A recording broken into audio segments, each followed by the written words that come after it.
ለምንድነው እኔ በሌለውበት ልጅ ነው የወሰድከው? ሩታ ምን ችግር አለው እኮ እኔ በሌለውበት እኔ ሳላቅ ላይ እኔ ሳታሳውቅ ብድግ አድርገህ ትወስደዋለህ ልጁን? ሩታ ልጁ እኔም አንቺም ነው አይደል? ተረጋጊ እንጂ በመጀመሪያ የት ወሰድኩት? የትም እኮ አልወሰድኩትም አይደል እንዴ? ለምን ነው ስልክ ማታነሳው? ስደውልልሽ እንዴ ቪዲዮ እየቀረጽን ስለነበር አላየሁትም። ስልክ የመደወሉንም ሳይለንት ነው ሲጀመር።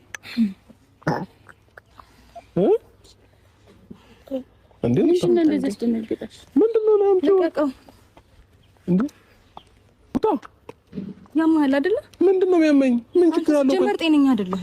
ምን ችግር አለው? ምን ልትሆን ነው መተህ ወሰድከው? ዝም ብለህ ብድግ አድርገህ ትወስዳለህ እንዴ?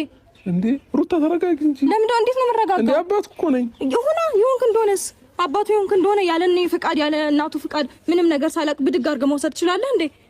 ምን ችግር አለው? ቆይ በደንብ ችግር አለው። ለምን ምክንያት ነው? በደንብ ችግር አለው። እንዴ አንቺ ነው እንዴ? እቃው ለብድግ አድርገህ እንደፈለግህ አንስተህ ይዘው የምትሄደው እንዴ?